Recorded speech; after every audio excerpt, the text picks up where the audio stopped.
bidang sumber daya diwakili oleh saya selaku Kepala Seksi Kefarmasian. Baik Bapak dan Ibu, kepada yang terhormat di sini kami ucapkan terima kasih atas kehadirannya Ibu narasumber kita dari Kementerian Kesehatan, yaitu Ibu Sari Wifakoh SPM PMH, yang nanti akan menjadi pembicara pertama pada webinar kita pada pagi hari ini. Terima kasih Ibu sudah hadir. Kemudian juga para kepala suku dinas kesehatan 6 wilayah, terima kasih sudah hadir atau yang mewakili Dinas Penanaman Modal dan PTSP Provinsi DKI Jakarta, kemudian para kepala unit pelaksana penanaman modal dan PTSP kecamatan di seluruh wilayah Provinsi DKI Jakarta. Kemudian juga terima kasih banyak yang terhormat dari Ketua Ikatan Apoteker Indonesia Provinsi DKI Jakarta. Saya lihat tadi Bapak Atu sudah hadir ya. Terima kasih banyak Pak Atu atas Sama-sama, Bu kehadirannya. Dwi. Kemudian Ketua GP Farmasi Provinsi DKI Jakarta, serta Bapak Ibu para pelaku usaha sarana distribusi kefarmasian baik PBF, kemudian PBK ataupun PBOBA di wilayah Provinsi DKI Jakarta. Terima kasih banyak. Saya lihat ini yang hadir sudah lebih dari 150 orang. Mudah-mudahan sambil berjalan kita peserta akan bertambah lebih banyak. Pertama-tama marilah kita panjatkan puji dan syukur kehadirat Allah Subhanahu wa taala karena atas nikmat dan karunia-Nya pada hari ini kita dapat hadir secara online pada kegiatan pembinaan, pengawasan dan pengendalian sarana distribusi kefarmasian di wilayah Provinsi DKI Jakarta. Sejak diberlakukannya sistem perizinan melalui sistem OSS atau One Single Submission, di mana pemeriksaan kesesuaian izin atau sertifikat standar untuk sarana distribusi dilakukan oleh pemerintah daerah provinsi. Dalam hal ini adalah Dinas Kesehatan Provinsi DKI Jakarta, yaitu verifikasi untuk validasi izin PBF cabang, pedagang besar kosmetik, dan pedagang besar obat bahan alam dengan status penanaman modal dalam negeri atau PMDN. Dinas Kesehatan mempunyai kedudukan dan fungsi sebagai unsur pelaksana yang menyelenggarakan urusan pemerintahan. Salah satu upayanya adalah dalam mendukung mutu, keamanan, dan manfaat keselamatan bagi masyarakat. Salah satunya yaitu melalui kegiatan pembinaan, pengawasan, dan pengendalian atau kita kenal dengan Binwasda terhadap sarana distribusi farmasi yang menyediakan sediaan farmasi dengan melakukan penilaian kesesuaian terhadap dokumen persyaratan, sarana dan prasarana, dan melalui peninjauan lokasi secara langsung. Distribusi sediaan farmasi merupakan salah satu kegiatan pelayanan kefarmasian yang dimulai dari perencanaan, pengadaan, penerimaan, penyimpanan, pendistribusian, pengendalian, pencatatan, serta pelaporan, dan tak kalah penting adalah pemantauan serta evaluasi. Tujuannya adalah untuk menjamin kelangsungan, ketersediaan, dan keterjangkauan sediaan farmasi yang efektif, efisien, dan rasional, serta meningkatkan kompetensi atau kemampuan tenaga kefarmasian dalam mewujudkan sistem informasi manajemen menggunakan pilihan mutu pelayanan kefarmasian. Untuk pelaksanaan pelayanan sarana distribusi kefarmasian tentu diperlukan komitmen dan kerjasama semua pemangku kepentingan atau semua stakeholder, termasuk otoritas pengawas obat yaitu Badan POM dan juga organisasi profesi. Dalam ini Ikatan Apoteker Indonesia. Hal tersebut akan menjadikan pelayanan kefarmasian di sarana distribusi semakin optimal dan dapat dirasakan manfaatnya baik oleh pasien maupun oleh masyarakat. Adapun peran Dinas Kesehatan Provinsi DKI Jakarta dalam persyaratan sistem OSS adalah menerbitkan rekomendasi berupa lampiran teknis perizinan yang sudah terdaftar dan terverifikasi. Berikut kurang lebih data dari sarana distribusi yang sudah terverifikasi dan terdaftar, yaitu PBF cabang sebanyak 61 sarana, pedagang besar kosmetik atau PK sebanyak 413 sarana, dan pedagang besar obat bahan alam atau PBOBA sebanyak 179 sarana. Kami berharap melalui kegiatan ini dapat merefresh atau meningkatkan pengetahuan dan juga pemahaman bagi pelaku usaha serta berdiskusi terkait kendala yang dihadapi ataupun permasalahan yang ada di sarana distribusi kefarmasian. Oleh karena itu, kegiatan dan evaluasi hasil Binwasda sarana distribusi kefarmasian ini mudah-mudahan didapatkan persamaan persepsi antara stakeholder terkait dan juga dengan Dinas Kesehatan, serta tak kalah pentingnya adalah pelaku usaha dalam meningkatkan koordinasi dan sinergi untuk kemudahan berusaha, namun tetap menjaga keamanan dan mutu sediaan farmasi. Semoga kegiatan ini dapat bermanfaat bagi kita semua dan peserta yang hadir bisa mendapatkan wawasan serta diberi kesempatan untuk memberikan permasalahan atau apa yang ingin ditanyakan ya kepada narasumber yang sudah kami siapkan pada pagi hari ini. Mudah-mudahan acara ini berlangsung dengan lancar, tertib, dan bisa bermanfaat untuk kita semua. Demikian sambutan ini disampaikan sekaligus untuk membuka secara resmi kegiatan pada pagi hari ini. Bapak Ibu izinkan untuk menutup, saya bacakan sebuah pantun. Jangan lupa cakepnya. Pergi bekerja di pagi hari. Jangan lupa diawali dengan doa. Selamat mengupdate ilmu dan berdiskusi. Semoga menjadi ladang ibadah bagi kita semua. Wabillahi taufiq wal hidayah. Wassalamualaikum warahmatullahi wabarakatuh.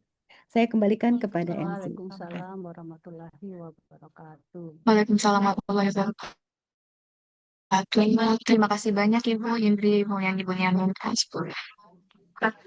Mars selaku Kepala Seksi Kefarmasian atas sambutannya. Sebelum memulai acara, saya izin untuk mengingatkan Bapak dan Ibu untuk mohon kesediaannya mengisi daftar hadir yang telah share di kolom chat.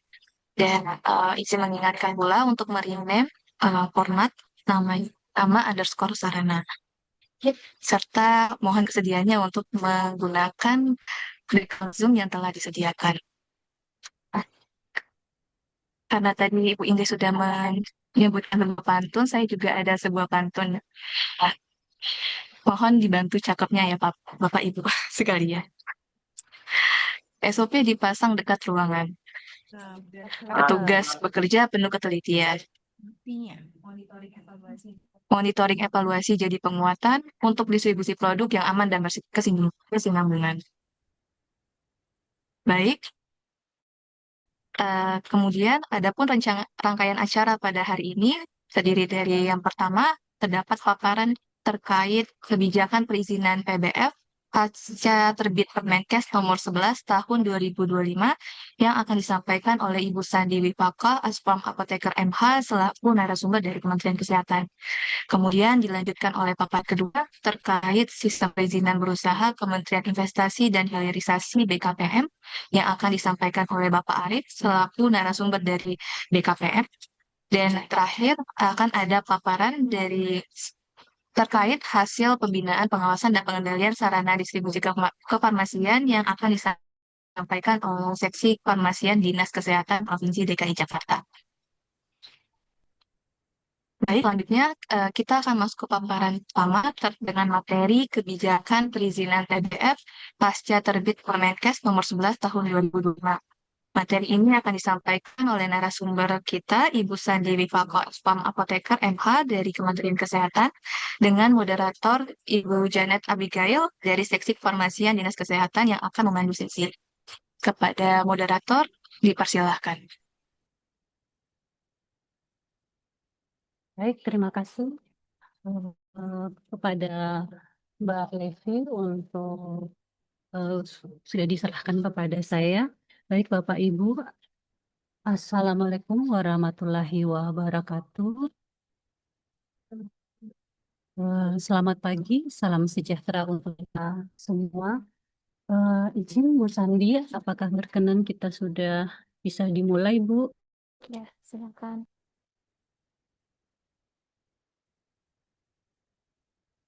Sudah, Ibu. Baik. Baik, Bapak Ibu, narasumber kita yang pertama hari ini dari Direktorat Produksi dan Distribusi Farmasi, Direktorat Jenderal Farmasi dan Alat Kesehatan. Izin Bu Sandi, saya bacakan biodatanya. Narasumber kita hari ini adalah Ibu Sandi Wifa KSFAM APTMH. Beliau jabatan saat ini sebagai Administrator Kesehatan Ahli Madya, Ketua Tim Kerja Pembinaan dan Pemantauan Sarana Distribusi Obat dan Vaksin, dan Distribusi Produk Darah dari Direktorat Jenderal Farmasi dan Alat Kesehatan. Pendidikan terakhir adalah S2 Hukum. Kemudian riwayat pekerjaan, Sekretaris Ditjen Farmalkes tahun 2008 sampai dengan 2024, Direktorat Produksi dan Distribusi Farmasi dari 2024 sampai dengan saat ini. Materi hari ini adalah kebijakan terkait perizinan PBF pasca terbitnya Permenkes nomor 11 tahun 2025. Izin Bu Sandi, kami infokan bahwa yang hadir hari ini bukan hanya dari sarana PBF, tetap dari pedagang kosmetik dan pedagang tradisional. Baik Bu, kepada Bu Sandi, waktu dan tempat kami silahkan. Terima kasih Ibu Janet, terima kasih Bu Indri. Mohon izin, boleh kami yang share screen karena ada update untuk paparannya. Gimana Bu? Boleh kami yang share screen karena ada update paparannya Ibu, mohon izin. Baik, sebentar. Boleh, tolong Mbak Cita. Ya. Assalamualaikum warahmatullahi wabarakatuh. Selamat pagi. Terima kasih atas undangannya dari Dinas Kesehatan DKI Jakarta. Pada pagi hari ini senang sekali kami hadir dalam rangka monitoring dan evaluasi Binwasda, saran distribusi kefarmasian Dinkes DKI Jakarta. Terima kasih Bapak Ibu, di sini juga sudah banyak ya yang hadir ya dari BKPM juga ya. Selamat pagi Pak Arief. Selama ini kita juga suka kontakan ya Pak ya terkait dengan OSS dan juga pada para undangan dari DPM PTSP Provinsi DKI, dari para kepala suku dinas kesehatan Kota Administratif Provinsi DKI Jakarta, juga para kepala unit pelaksana penanaman modal ya untuk satu pintu, dan juga ada Ikatan Apoteker Indonesia Provinsi DKI Jakarta, GP Farmasi DKI, dan juga para pelaku usaha. Di sini juga ada PBF ya, dan juga ada pedagang besar kosmetik dan juga pedagang besar obat bahan alam. Baik Bapak Ibu, pada pagi hari ini kami akan menyampaikan mengenai kebijakan perizinan PBF pasca terbitnya Permenkes 11 tahun 2025. Outline yang akan kami sampaikan yaitu pertama mengenai persyaratan dan kewajiban PBF, penyelenggaraan pedagang besar farmasi oleh HSN, dan juga update sebaran dan laporan usaha PBF. Untuk yang pertama, lanjut. Terhadap peredaran sediaan farmasi alat kesehatan, sebagaimana kita ketahui dalam Undang-Undang Nomor 17 Tahun 2023, terutama di Pasal 138 dan juga Pasal 143, bahwa setiap orang dilarang mengadakan, memproduksi, juga menyimpan, mempromosikan, dan atau juga mengedarkan sediaan farmasi dan alkes yang tidak memenuhi standar dan atau juga persyaratan keamanan, khasiat, kemanfaatan, dan juga mutu.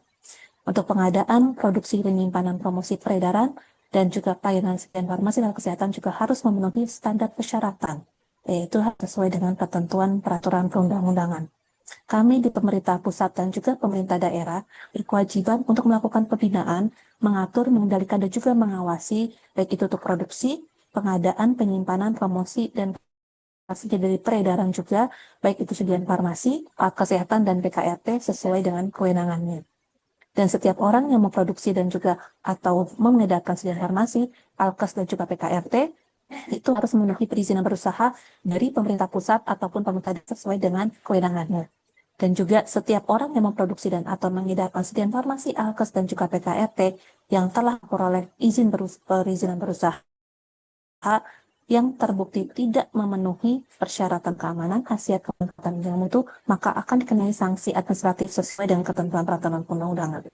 Dan yang merupakan turunan dari Undang-Undang Kesehatan PP Nomor 28 Tahun 2024 dan terdapat pada pasal 415 dan juga 415 6 itu di masalah kesehatan terdiri atas distribusi dan juga penyerahan. Dan distribusi ini, sediaan farmasi lakukan ini dilakukan oleh fasilitas pengolahan kefarmasian dan juga bisa dengan produsen dan juga distributor. Dan harus dilakukan sesuai dengan cara distribusi yang baik untuk obat, dan distributor harus memiliki perizinan berusaha dari OSS. Terhadap penyerahan sediaan farmasi dan kesehatan itu dilakukan oleh fasilitas pelayanan kefarmasian dan juga fasilitas lain yang telah memiliki perizinan berusaha. Dan penyerahannya sendiri untuk sediaan farmasi bisa di fasilitas pelayanan kefarmasian juga harus memenuhi standar pelayanan kefarmasian. Lanjut. Baik Bapak Ibu, di sini tadi PP-nya sama ya, PP 28 tahun 2024 yang merupakan turunan dari Undang-Undang Kesehatan. Kita juga ada perizinan berusaha untuk baik PBF dan juga PBF bahan obat, itu di PP nomor 28 tahun 2025 tentang penyelenggaraan perizinan berusaha berbasis risiko. Kalau kita lihat di sini dalam lampirannya, untuk perizinan berusaha PBF dan juga PBF bahan obat termasuk dalam kategori risiko tinggi, sehingga perizinan berusahanya wajib memiliki NIB dan harus melalui izin. Nah, di sini kalau terlihat di sini untuk pedagang besar obat farmasi untuk manusia itu masuknya dalam KBLI 46441, dan untuk bahan farmasi untuk manusia ataupun hewan itu adalah di 46447. Untuk kewenangannya sendiri, penerbitan untuk perizinan berusaha PBF dan juga PBF bahan obat itu melalui menteri ataupun kepala badan, yaitu kepala badan BKPM. Sedangkan PBF cabang dan juga PBF bahan obat cabang itu dikeluarkannya melalui gubernur. Terhadap jangka waktu pengeluarannya izin tersebut adalah SLH-nya adalah 4 hari, dan setelah memperoleh izin sebagai PBF, maka pelaku usaha wajib memiliki PB Ungu, yaitu adalah sertifikat CDOB yang dikeluarkan oleh Badan POM sebelum melakukan kegiatan usahanya. Dan juga perizinan berusaha ini berlaku efektif per 5 Juni tahun 2025 ataupun sesudahnya. Ya, di sananya masih tercantum masa berlaku 5 tahun ya. Maka akan dapat dilakukan pemutakhiran untuk masa berlaku sepanjang melakukan kegiatan usahanya. Lanjut. Nah, Bapak Ibu, berikut persyaratan untuk pengajuan izin PBF dan juga PBF bahan obat sesuai dengan Permenkes nomor 11 tahun 2025 yang merupakan turunan dari PP 28 tahun 2025. Di sini ada PBF dan juga PBF cabang dan juga PBF bahan obat dan juga PBF bahan obat cabang. Untuk PBF dan PBF cabang itu melakukan kegiatan perdagangan besar dalam distribusi obat dan juga perbekalan kesehatan lain, dikecualikan untuk bahan obat bahan alam dan juga alkes. Untuk PBF bahan obat dan juga PBF bahan obat cabang itu melakukan kegiatan perdagangan besar dalam distribusi bahan obat dan juga bahan obat alam berupa ekstrak yang digunakan dalam pengolahan obat bahan alam. Untuk pelaku usahanya itu harus berupa PT ataupun koperasi, dan untuk PBF cabang ataupun PBF bahan obat cabang merupakan unit usaha dari PBF ataupun PBF bahan obat cabang itu sendiri. Untuk lokasi usahanya bisa terdiri atas kantor dan juga gudang tempat dilaksanakan kegiatan operasional. Untuk lokasi gudang juga dapat terpisah dari kantor ataupun dapat berdiri sendiri atau berada pada lokasi usaha yang sama dengan PBF-nya dan atau kegiatan usaha lain, dan harus mencantumkan identitas lokasi usaha yang dapat dibedakan secara jelas. Untuk bangunan sarananya harus memadai, dan gudang dilengkapi dengan peralatan dan juga perlengkapan. Tempat penyimpanan juga terpisah untuk obat dan ataupun bahan obat sesuai dengan CDOB. Tempat penyimpanan narkotik, psikotropik, dan prekurser farmasi juga harus sesuai dengan ketentuan perundang-undangan untuk narkotika. Terhadap SDM, yaitu harus memiliki apoteker penanggung jawab yang bekerja penuh waktu di setiap lokasi yang terdapat kegiatannya. Dan APJ sendiri itu juga dapat dibantu oleh apoteker lain ataupun tenaga vokasi farmasi dan atau tenaga pendukung dan ataupun penunjang kesehatan. Dan jumlah untuk APJ sendiri dan SDM sendiri disesuaikan dengan hasil analisis beban kerja ataupun kebutuhan dan kemampuan pengelolaan dari PBF itu sendiri. Terhadap penyelenggaraan distribusi, maka PBF tersebut harus memiliki SOP distribusi yang berpedoman pada cara distribusi yang baik. Dan juga mendistribusikan obat juga yang harus memiliki izin edar, dan juga mendistribusikan bahan obat yang memenuhi persyaratan keamanan, khasiat, manfaat, dan mutu. Dan untuk semua kegiatan operasional ini, kegiatan berkaitan dengan seluruh aktivitas PBF-nya. Jadi, termasuk terhadap pengadaan, penyimpanan, ataupun penyaluran. baik itu misalkan jika dilakukan di gudang ataupun bisa dilakukan juga di kantor. Nah, Nah, Bapak Ibu, berikut dokumen persyaratan yang harus diunggah ketika kita masuk ke dalam OSS. Ini adalah Permenkes nomor 11 tahun 2025. Untuk PBF dan PBF bahan obat, itu adalah data apoteker penanggung jawab, yaitu harus melampirkan STR, surat pernyataan kerja penuh waktu, dan juga perjanjian kerjasama dengan pelaku usaha yang disahkan oleh notaris. Untuk data lokasi usaha, maka harus mencantumkan lokasi kantor dan juga gudang PDF ataupun bahan PDF bahan obat, dan menyertai dengan bukti pembayaran PNBP. Untuk PBF cabang dan juga PBF bahan obat cabang, itu harus melampirkan dokumen perizinan berusaha untuk PBF ataupun PBF bahan obatnya, dokumen penunjukan sebagai pimpinan PBF cabang dan atau PBF bahan obat cabang dari pimpinan PBF ataupun juga PBF bahan obat pusatnya, dan juga harus melampirkan data apoteker penanggung jawab yang harus menyertakan sama seperti dokumen untuk PBF ya, ada STR, surat pernyataan bekerja penuh waktu, dan juga perjanjian kerjasama dengan pelaku usaha yang disahkan oleh notaris.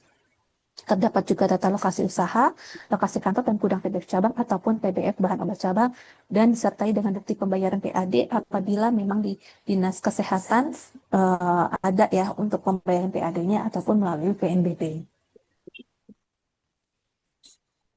Terhadap persiapan pengajuan perizinan berusaha baik untuk PBF maupun PBF bahan obat, artinya harus ada lokasi usahanya.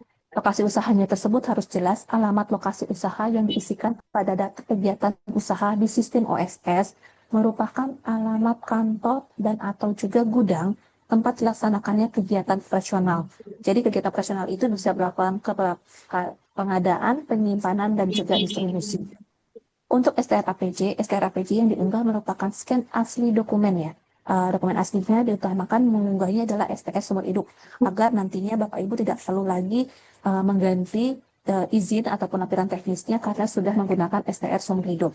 Mengingat perizinan berusaha ini kan berlaku selama PDF tetap melakukan kegiatan usahanya ataupun melakukan kegiatan operasional. Untuk selanjutnya ada surat pernyataan bekerja penuh waktu ataupun full time APJ. Maka surat full time berisi pernyataan bahwa apoteker bersedia bekerja penuh waktu sebagai penanggung jawab di kantor ataupun gudang tambahan ataupun di kantor dan gudang. Jadi APJ ini tersedia di setiap lokasi yang terdapat kegiatan operasional. Dan surat full time yang diunggah ditandatangani oleh APJ tersebut di atas materai. Untuk dokumen perjanjian kerjasama APJ dan juga dengan pelaku usaha yang disahkan oleh notaris, maka pengesahan oleh notaris berlaku dokumen PKS ini dapat berupa akte notaris, legalisasi atau warmarking. Dokumen PKS-nya ini paling sedikit menerangkan bahwa para pihak, baik itu APJ ataupun pimpinan, yang terikat dalam kerjasama di bidang PBF, baik obat maupun bahan obat, jenis komoditi yang didistribusikan sesuai KBLI, ada hak dan juga tanggung jawab dan juga kewajiban dari para pihak dan juga masa berlaku perjanjian kerjasama. Apabila akan melakukan pendistribusian alat kesehatan, maka pelaku usaha harus memiliki izin bidak ataupun distributor alat kesehatan dengan KBLI 46691. Berikut untuk alur penerbitan perizinan berusaha baik untuk PBF dan juga PBF bahan obat sesuai dengan Perka BKPM nomor 5 tahun 2025 terkait penerbitan perizinan berusaha berbasis risiko. Pertama, pelaku usaha masuk ke dalam OSS lalu mengisi formulir pernyataan kesanggupan memenuhi keamanan, keselamatan, kesehatan, juga pelestarian fungsi lingkungan ataupun K3L dan SPPL, juga persyaratan izin dan kewajiban sebagaimana diatur dalam PP nomor 28 tahun 2025. Lalu akan memperoleh FIB, SPPL, pernyataan kesanggupan pemenuhan K3L, dan juga pernyataan pernyataan mandiri kesediaan memenuhi persyaratan izin dan kewajiban. Nantinya sistem OSS akan menyampaikan notifikasi terhadap pemenuhan persyaratan izin kepada pelaku usaha pada 30 hari sejak penerbitan NIB ataupun 60 hari sebelum jangka waktu perkiraan mulai operasional dan ataupun komersial. Nantinya akan menyampaikan pemenuhan persyaratan perizinan dan sistem OSS akan menyampaikan notifikasi kepada instansi sesuai dengan kewenangan menyatakan persyaratan izin dianggap lengkap dan juga benar. Nah, artinya instansi berwenang dalam hal ini adalah Kementerian Kesehatan ataupun untuk PBF cabang nantinya adalah melalui Dinas Kesehatan masing-masing ataupun PTSP berwenang melakukan verifikasi paling lama 1 hari sebelum jangka waktu penerbitan izin berakhir. Dan ini ada SLA-nya 4 hari kerja instansi yang berwenang menyampaikan notifikasi kepada pelaku usaha. Jika persyaratan sudah sesuai, maka akan disetujui dan izin akan terbit. Namun apabila persyaratan ditolak, maka akan ada pembatalan permohonan pemenuhan persyaratan. Dan jika pelaku usaha ada catatan untuk melakukan perbaikan, maka pelaku usaha harus segera melakukan perbaikan paling banyak adalah 2 kali dengan jangka waktu masing-masing 10 hari. Apabila sudah sesuai, maka akan disetujui dan izin akan terbit. Kalau tidak diperbaiki dan juga ditolak, maka akan dilakukan pembatalan pemenuhan persyaratan izin. Nah, Bapak Ibu, berikut contoh output untuk perizinan berusaha PBF. Di sini ada 3 halaman ya. Ada halaman 1 ini dan halaman 2 itu dikeluarkan oleh OSS. Ya, ada nama pelaku usaha, nomor induk, alamat kantor, status penanaman modal, nomor telepon, KBLI, lokasi usaha dan juga status. Halaman 2-nya ini adalah di sini ada masa berlaku, yaitu selama pelaku usaha menjalankan kegiatan usahanya. Untuk halaman 3 ini adalah lampiran teknis. Lampiran teknis ini memuat data teknis izin pedagang besar bahan obat ya. Kalau di sini contohnya adalah bahan obat. Halaman 1, 2, dan 3 ini merupakan satu kesatuan. Jadi apabila ingin melihat nama PDF-nya ada di halaman 1 dan juga halaman 2 ya. Untuk alamat gudangnya di sini adalah alamat gudang, ada apoteker penanggung jawab karena untuk nama apoteker tersebut tidak ada di halaman 1 dan halaman 2, maka memang ada di halaman untuk lampiran teknis. Dan juga nomor surat tanda registrasi apoteker ataupun STRA dan juga ketentuannya. Nah, di sini nomor surat ataupun STRA ini kita harapkan yang masuk dalam sini adalah STRA seumur hidup. Nah, karena kalau misalkan ada batas waktu, nantinya si pelaku usaha harus melakukan untuk mengajukan izin kembali ya, karena untuk STRA-nya sendiri dari penanggung jawab sudah habis masa berlakunya. Untuk lampiran data teknis PDF cabang dan juga PDF bahan obat cabang, ditambahkan informasi berupa pimpinan ataupun kepala cabang. Kalau di sini adalah untuk pusat, ya ada apoteker tanggung jawab dan juga surat tanda apoteker. Untuk nama direktur sudah masuk ke dalam lampiran 1. Nah, untuk PBF cabang dan juga PBF bahan obat cabang, ini akan ditambahkan informasi pimpinan ataupun kepala cabang dalam lampiran teknis untuk halaman 3 ini. Lanjut. Berikut untuk perubahan data perizinan berusaha PDF dan juga PBF bahan obat sesuai dengan Perka BKPM dan juga Permenkes nomor 11 tahun 2025. Yang pertama adalah untuk data pelaku usaha dan ataupun kegiatan usaha. Apabila ada perubahan data pelaku usaha dan juga pelaku usaha ataupun badan usaha perusahaan, apabila ada perubahan seperti NPWP-nya, emailnya, nomor telepon, lalu akta pendirian, itu langsung melakukan perubahannya dalam sistem OSS. Begitu juga dengan perubahan data kegiatan usaha ataupun KDLI. Apabila ada perubahan tersebut, langsung juga menyampaikan permohonan kepada lembaga OSS. Dan juga apabila ada perubahan data kegiatan usaha seperti nama usaha, rencana nilai investasi, sumber pembiayaan, juga produk yang dihasilkan, itu juga melalui sistem OSS.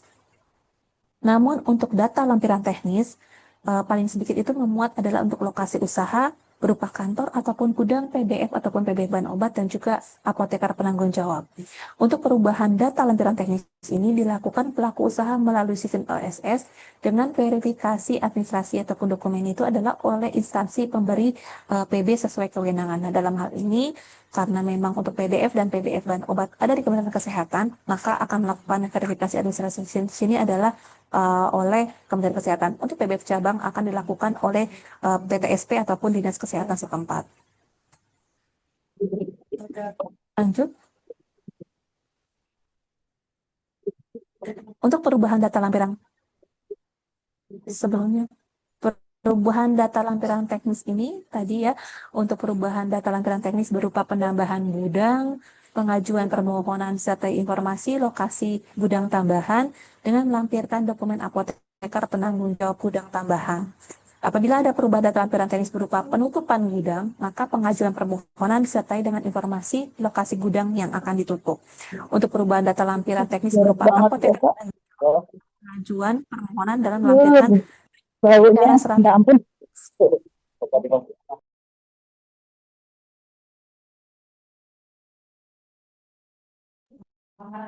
Dan juga melampirkan berita acara serah terima tugas yang tanda tangani oleh apoteker lama, apoteker baru, dan pimpinan, dan dokumen apoteker penanggung jawab itu sendiri. Terhadap perubahan data alamat kantor dan atau gudang PDF ataupun PB bahan obat yang mengubah koordinat lokasi, maka pelaku usaha wajib mengajukan permohonan perizinan berusaha yang baru. Bapak Ibu, hasil koordinasi kami juga dengan BKPM sebelumnya sudah kita jelaskan di depan tadi ya, bahwa penggantian pimpinan PDF cabang dan juga PDF obat cabang itu dilakukan sebagai perubahan data lampiran teknis. Jadi apabila PBF ada perubahan ya nama dari pimpinan cabangnya, wajib melampirkan dokumen dan obat cabang dari pimpinan PBF ataupun juga PBF bahan obat pusatnya. Lanjut, kewajiban untuk bangunan. Wajib memasang penandaan identitas yang jelas, yang membuat informasi paling sedikit nama, nomor izin, dan lokasi usaha. Karena beberapa kali kami PBF tidak terdapat penandaan identitas yang jelas, sehingga kami pun tidak mengetahui bahwa benar untuk alamat tersebut adalah di PBF tertentu gitu. Ternyata untuk identitasnya adanya di dalam, bahkan mungkin di ruangan kantor. Nah, ini karena ini termasuk dalam hal untuk bangunan ya. Mohon Bapak Ibu nanti untuk pelaku usaha dapat memasang penanda identitas yang jelas. Untuk SDM, apoteker menyampaikan surat pemberitahuan kepada Kementerian Kesehatan ataupun juga pemerintah daerah provinsi dalam hal terdapat penggantian sementara APJ. Dalam hal terjadi kekosongan APJ, maka PBF dan PBF bahan obat dilarang melakukan kegiatan operasional, baik itu pengadaan dan juga distribusi, dan juga mengikuti pelatihan sesuai dengan tugas, tanggung jawab, dan juga wewenang untuk memastikan penerapan CDOB. Terhadap penyelenggaraan distribusi, itu wajib memiliki sertifikat CDOB sebelum melakukan kegiatan usaha. Jadi kalau sudah mendapatkan PB-nya dan belum mendapatkan sertifikat CDOB, maka PBF belum mendapat untuk melakukan kegiatan usahanya. Sertifikasi untuk CDOB ini dilakukan paling lambat 12 bulan sejak izin terbit. Lalu memiliki izin khusus penyaluran narkotika bagi PBF dan juga PBF bahan obat yang menyalurkan narkotika, dan memiliki izin khusus importir ataupun eksportir narkotika bagi PBF dan PBF bahan obat yang melakukan impor ataupun ekspor narkotika. Dan untuk yang menyalurkan produk obat bahan alam, kosmetik, suplemen kesehatan, dan atau obat kuasi, mereka wajib menerapkan standar PB obat dan ataupun PB kosmetik. Dan juga wajib menerapkan standar PB bahan obat, bahan alam bagi PBF bahan obat yang menyalurkan ekstrak bahan alam. Dan wajib menerapkan cara pembuatan yang baik untuk obat bagi PBF bahan obat yang melakukan penggabungan bahan obat dengan batch yang sama, pengemasan ulang, dan ataupun pelabelan ulang. Nah, ini terhadap PBF bahan obat ya Bapak Ibu harus menerapkan untuk CPOB-nya. Dan juga melakukan pengadaan obat kepada industri farmasi, PBF, PBF cabang, dan juga atau fasilitas produksi lainnya. Dan juga melakukan pengadaan bahan obat kepada industri farmasi, PBF bahan obat, PBF bahan obat cabang, produsen, dan juga ataupun juga distributor di luar negeri, dan atau fasilitas produksi sesuai dengan peraturan perundang-undangan. Melakukan penyaluran obat dan atau bahan obat di wilayah provinsi sesuai izin untuk PBF cabang dan atau PBF obat cabang, dan juga melakukan pelaporan kegiatan usaha setiap bulan melalui e-report PBF. Walaupun saat ini kami sedang melakukan pengembangan modul untuk e-report ini bisa dilakukan setiap bulan, karena selama ini kita masih menggunakan triwulan ya Bapak Ibu ya. Lalu melaksanakan fungsi sebagai tempat pendidikan dan pelatihan. Lanjut. Nah, Bapak Ibu, pemutahiran masa berlaku perizinan berusaha untuk PBF dan PBF bahan obat di sistem OSS. Dan sini kebenaran sudah juga hadir ya Pak Arief dari OSS ya. Nah, terkait dengan hal ini, memang ini sudah ada dalam PP nomor 28 tahun 2025, ada Permen Feskil nomor 5 tahun 2025, di sini bahwa pemutakhiran masa berlaku untuk PB dan ataupun PB bungkus sebagaimana maksud pada ayat 1 dilakukan tanpa verifikasi pemenuhan persyaratan ulang. Artinya langsung dari OSS. Untuk Permenkes 11 tahun 2025, jadi untuk PB dan PB unggul subsektor kesehatan yang telah diterbitkan sebelum implementasi sistem OSS berbasis risiko sesuai dengan PP 28 tahun 2025 itu tetap berlaku dan dimutakhirkan masa berlakunya sesuai dengan ketentuan peraturan perundang-undangan. Izin PBF dan juga PBF bahan obat yang masih berlaku di tanggal 5 Juni 2025 ataupun sesudahnya, tanggal ini merujuk pada tanggal pengundangan PP nomor 28 tahun 2025 di mana terdapat pengaturan PB berlaku selama pelaku usaha menjalankan kegiatan usahanya. Jadi jika kita hidup mundur ya dari 5 tahun dari masa berlakunya PP 24, maka izin PBF dan juga PBF bahan obat dapat dimutakhirkan adalah izin yang terbit tanggal 5 Juni tahun 2020 ataupun sesudahnya. Nah, di sini kami lihatkan juga ya untuk fitur pemutakhiran masa berlaku di OSS yang sedang maintenance. Kami mohon nanti konfirmasinya dari Pak Arief ya terkait dengan pemutakhiran masa berlaku untuk OSS di sini. Lanjut. Bapak Ibu, berikut contoh output pemutakhiran masa berlaku PBF. Nah, di sini ada halaman 1 dan halaman 2 ya. Format cetakan pemutakhiran itu masa berlaku sesuai dengan lampiran. Pemutakhiran masa berlaku tidak mengubah output perizinan berusaha yang telah terbit. Dan juga informasinya adalah modul izin PBF yang saat ini diterapkan pada sistem OSS baru mencakup izin PBF yang terbit di masa implementasi PP nomor 5 tahun 2021 OSS RBA, sehingga pemutakhiran masa berlaku untuk izin PBF yang terbit sebelum OSS RBA masih perlu menunggu pengembangan modul lebih lanjut. Jadi Bapak Ibu kan sudah mendapatkan tiga lembar izin sebelum ada pemutakhiran. Jadi yang 3 lembar itu adalah merupakan tidak akan diubah ya, tidak akan diubah dari OSS, maka akan ada tambahan 2 lembar. 2 lembar halaman 1 dan halaman 2 ini sebagai pemutakhiran masa berlaku untuk izin PBF maupun izin PBF bahan obat. Lanjut.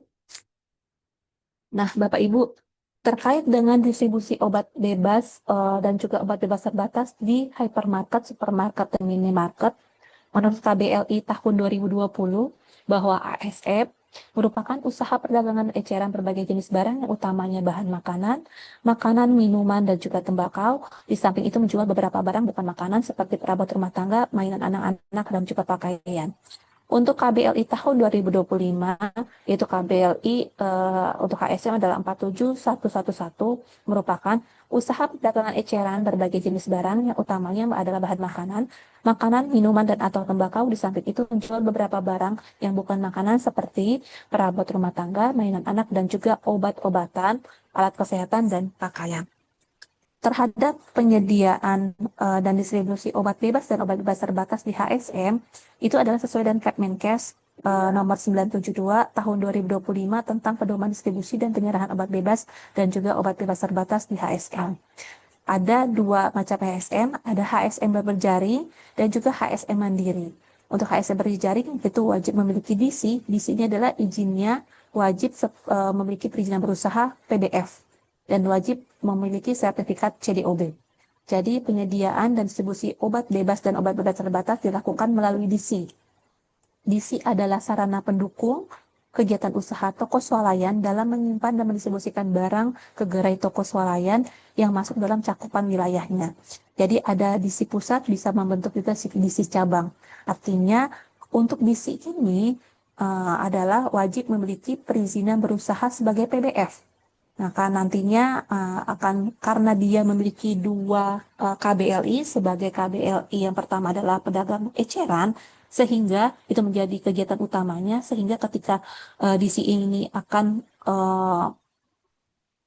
mengajukan izin sebagai PBF, maka dia akan masuk dalam OSS untuk mendapatkan izin PBF-nya adalah sebagai kegiatan pendukung. Karena kegiatan utamanya adalah dari awal adalah sebagai eceran. Dan ini sudah diakomodir di dalam OSS ya, yang sudah terbit juga untuk beberapa DC yang sudah mendapatkan izin sebagai PBF. Untuk HSM mandiri itu yang tidak memiliki DC, maka penyediaan dan distribusi obat bebas dan juga obat terbatas dilakukan melalui toko obat. Nah, nantinya kerjasama dan HSM dituangkan dalam perjanjian kerjasama dan toko obat paling banyak bekerjasama dengan 5 HSM. Lanjut.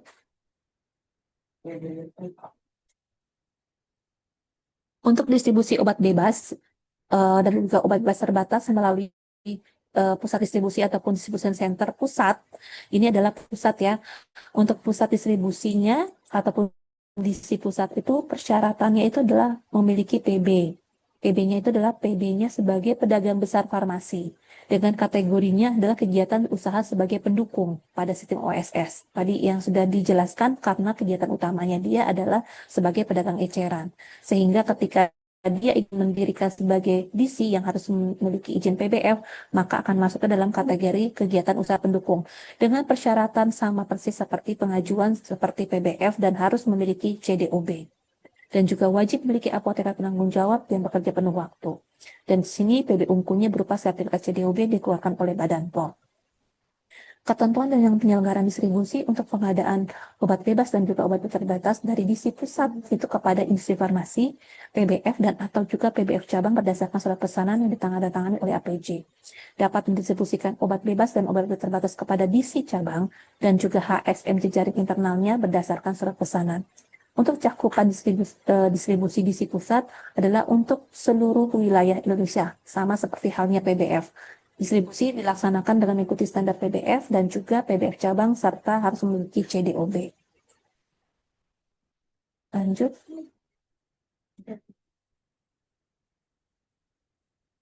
Untuk distribusi OB-OBT melalui distribution center cabang, untuk persyaratan PB dan PB Unkunya itu sama, harus memiliki izin PBF cabang dengan kategori kegiatan usaha pendukung pada sistem OSS dan wajib memiliki apoteker penanggung jawab yang bekerja penuh waktu dan wajib memiliki sertifikat CDOB. Pengadaannya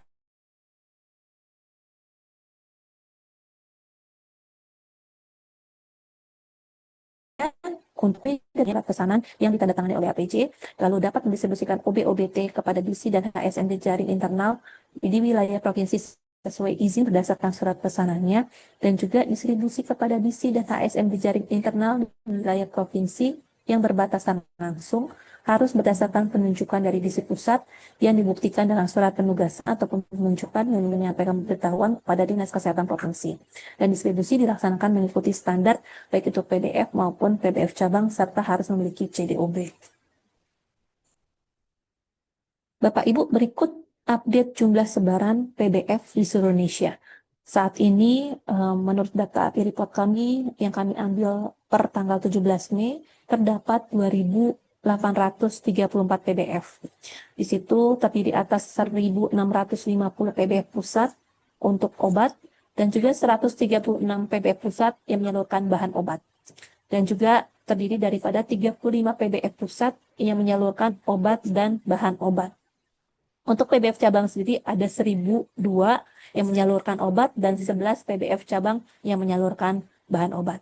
Kalau kita lihat sebarannya, memang masih terkonsentrasi di Pulau Jawa dan jumlah terbesar ada di Provinsi Jawa, itu Jawa Barat, ada di DKI Jakarta, ada di Jawa Timur, Jawa Tengah, dan juga Banten. Untuk DKI sendiri, untuk jumlah PBF itu ada 381 PBF. Dengan jumlah PBF cabang itu ada 56 PBF cabang.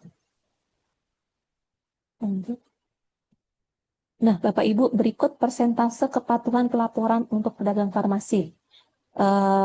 Di sini PBF dengan persentase pelaporannya itu masih kurang daripada 60% ya.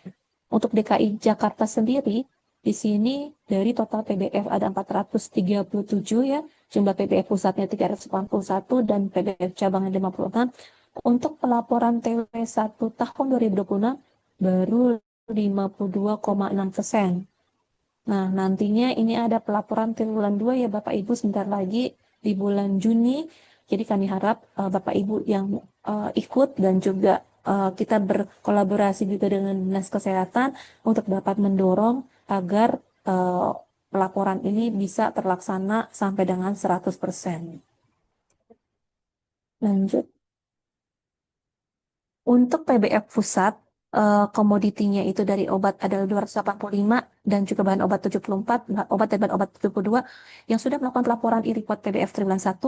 Untuk obat itu ada 41,7%, untuk bahan obat ada 62,1%, dan untuk obat dan bahan obat itu ada 31,8%.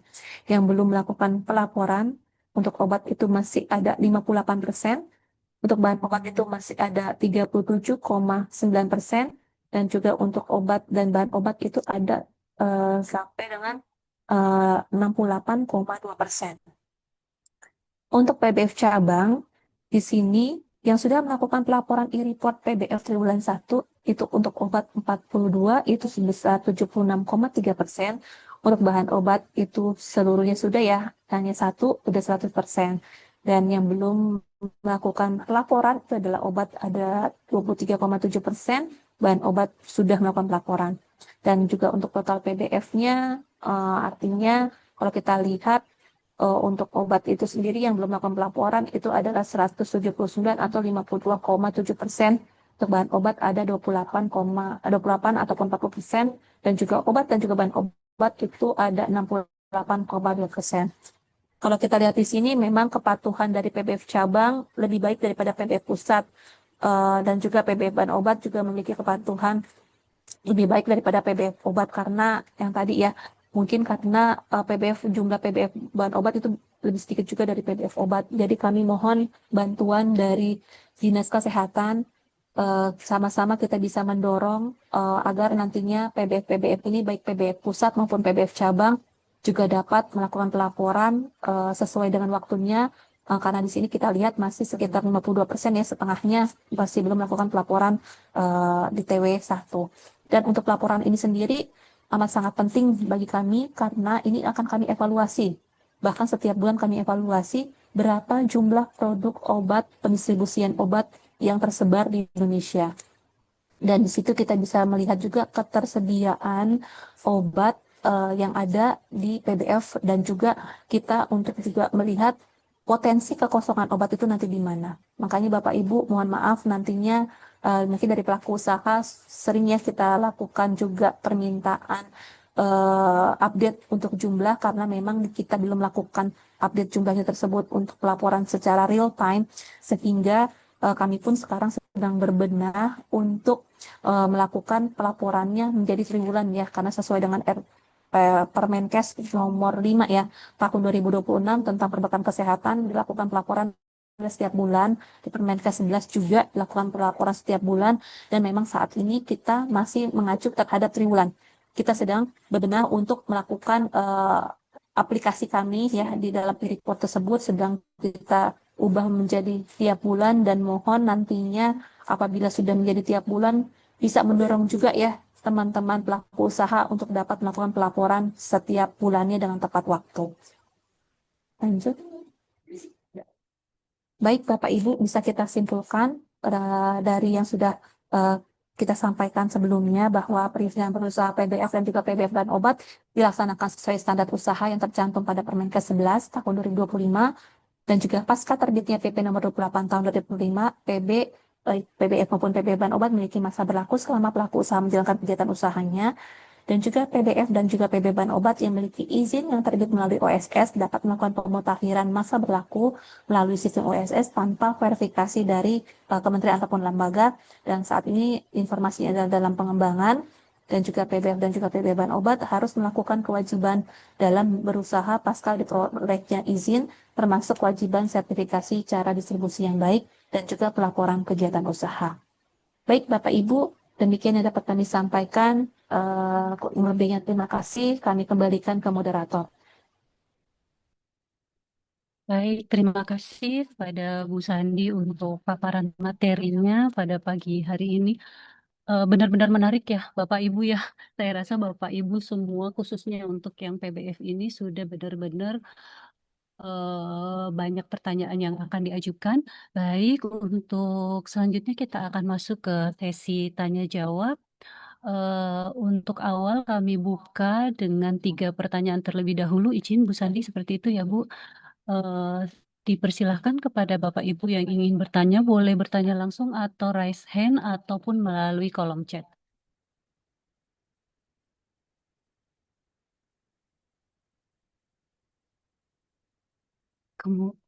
Bagaimana Bapak Ibu? Nah, kemungkinan untuk awal nih Bu Sandi. Eh, Saya rasa yang paling banyak nih pada saat, kalau saya tidak salah ya Bu ya, kemarin itu di awal Mei ada sosialisasi dari Kementerian Kesehatan terkait surat izin praktek apoteker untuk sarana distribusi khususnya untuk PBM. Di mana sebentar di dalam eh, bahwa sudah tidak di eh, bukan tidak diperkenankan ya Bu, sudah tidak menggunakan surat izin praktek untuk melakukan untuk sarana distribusi. Seperti itu ya Bu, turunan dari Permenkes. Eh, Kemudian, namun di PP 28 itu pada lampirannya itu masih ada eh, bahwa kewajibannya itu memiliki surat izin praktek apoteker bagi apoteker. Kemudian kalau untuk kementerian sendiri itu seperti apa ya Bu? Karena di Permenkesnya memang sudah tidak berpersyarat ya. Seperti itu ya Bu ya yang terbaru. Baik, terima kasih Bu Sandi. Terkait dengan hal tersebut, eh, kami sudah berkoordinasi ya sejak keluarnya PP 28 tahun 2025. Karena sebelum PP ini terbit, kami sudah bersurat juga kepada BKPM dan juga pada BKPM ya selaku yang mengelit untuk PP 28 ini terhadap SIPA itu untuk dihapus karena sesuai dengan undang-undang kita kan melihat dari undang-undang ya undang-undang kesehatan, mungkin bisa dilihat ya Mbak Cita, bisa di-share. Betul. Boleh di-share Mbak Cita yang tentang SIP?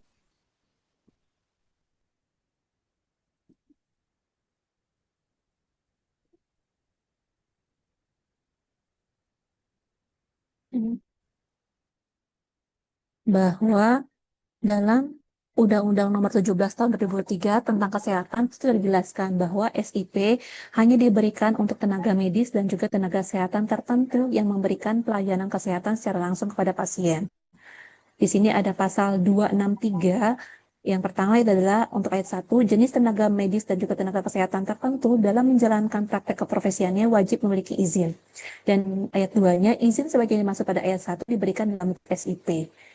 Pada penjelasan di ayat 1 pasal 263, yang dimaksud dengan tenaga medis ataupun tenaga kesehatan tertentu adalah tenaga medis dan tenaga kesehatan yang memberikan pelayanan kesehatan secara langsung kepada pasien.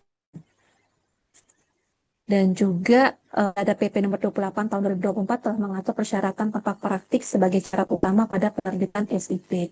Nah, kalau di sini, kalau dilihat dari undang-undang, bahwa memang secara jelas ya, yang sedang tenaga medis atau tenaga kesehatan tertentu adalah tenaga medis atau tenaga kesehatan yang memberikan pelayanan kesehatan secara langsung kepada pasien. Nah, untuk hal tersebut sebenarnya kami sudah melakukan bersurat juga ya kepada BKPM sebelum terbitnya PP 28 tahun 2025 untuk menghilangkan dalam PP 28 tersebut. Namun memang pada akhirnya tetap ada dan kami terus berkoordinasi bahwa memang dari Biro Hukum kami dan juga dengan BKPM bahwa harus ada BA ya, berita acara dari Kemenko karena ini yang mengelit adalah Kemenko ya untuk seluruh perizinan berusaha termasuk sektor kesehatan. Dan informasinya berita acara sudah disetujui oleh Kemenko Ekon untuk penghapusan kewajiban SIP pada PP 28 tahun 2025 ini. Karena memang ada undang-undang yang lebih tinggi yaitu ada undang-undang kesehatan daripada PP untuk PP 28 tahun 2025. Nantinya kami akan terus berkoordinasi untuk PP tersebut karena sudah ada berita acara ya yang sudah disetujui oleh Kemenko, maka nantinya terhadap PP tersebut akan dihilangkan dengan kewajiban mendapat terhadap SIPA ya. Artinya kewajibannya adalah terhadap pelaporan dan juga terhadap pemenuhan sertifikat CDOB. Demikian Bu Janet. Baik, Bu Santi tadi di dalam paparan itu ada untuk yang lampiran kedua kalau nggak salah ya Bu ya, itu masih sih Bu ada kewajiban terkait SIP itu mungkin nanti kita koordinasikan dengan BKPM untuk mekanismenya seperti apa supaya hal tersebut tidak menjadi pertanyaan lagi dari sarana khususnya untuk PBF seperti itu ya Bu ya. Iya, betul Ibu. Itu yang memang kita apa namanya BA tersebut juga akan dilakukannya adalah untuk menghilangkan dari di OSS tersebut Bu. Jadi kalau kalau mungkin dari sini ada Pak Arif ya, karena memang yang dimasukkan dalam OSS tersebut adalah memang yang sesuai dengan PP 28. Artinya kalau misalkan itu hilang, maka di dalam izinnya sendiri juga akan hilang Bu terhadap kewajiban tersebut, akan hilangkan penanaman pada sistem OSS tersebut. Baik. Baik, itu agak jelas ya, Bu ya. Baik, Bapak Ibu, kami persilahkan yang ingin bertanya langsung. Eh, ada raise hand nih, Bu, dari Bu Sri Nurhayanti. Pada Ibu Sri, kami persilahkan. Baik, selamat pagi, Bu Wipako. Eh, mau tanya Bu terkait, saya Yanti dari PT Pentavalen, mau tanya terkait dengan pendistribusian HSM itu Bu. Untuk HSM ini berarti saya sebagai PBF obat hanya mendistribusikan ke DC-nya Bu, atau boleh ke HSM Mandiri, ta- atau eh, kita ke toko obatnya juga boleh gitu.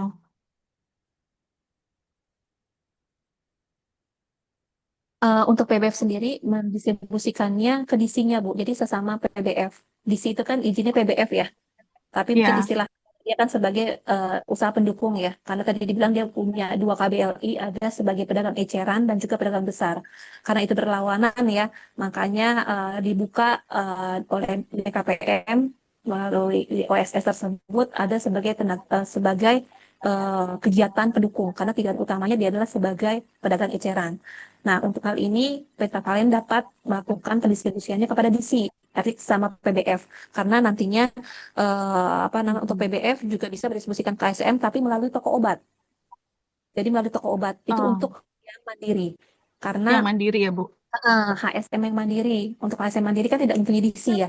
Jadi karena tidak mempunyai Mm-mm. DC, jadinya dia itu eh, melalui toko obat dilakukan distribusi obat itu melalui toko obatnya. Jadi toko obat tersebut mendapatkan obat tersebut dari PBF. Nah, mungkin bisa dari pentavalennya juga gitu. Oke, berarti kita sebagai PBF obat mendistribusikannya ke DC atau ke toko obat ya Bu. Jadi tidak bisa ke Ya, HSM Mandiri ya. betul, betul. Nah, satu lagi Bu, kalau misalkan si DC ini itu ada izin PBF-nya Bu. Izin Ya, wajib, PBF-nya, iya, wajib ada wajib. izin PBF-nya. Nah, kalau misalkan si DC ini mau order ke kita obat keras atau obat yang lainnya, apakah itu diperbolehkan? Untuk obat keras ya, karena memang untuk obat keras sendiri kan sebenarnya kan untuk OD dan yang akan disalurkan ke ASN itu kan hanya OB dan OBT ya. Jadi di situ memang tidak boleh untuk obat keras, Bu. Meskipun punya Ya, izin PBF-nya. iya, karena dia dari dibilang kegiatannya adalah kegiatan pendukung dan dia mendistribusikan Oh, oke. dia hanya mendistribusikan obat kepada jejaringnya. Jejaringnya sendiri dalam HSM sendiri kan tidak boleh melakukan ataupun penyerahan obat untuk obat keras. Hanya boleh untuk obat bebas dan obat bebas terbatas saja. Baik, baik. Terima kasih Bu Ipako, jelas.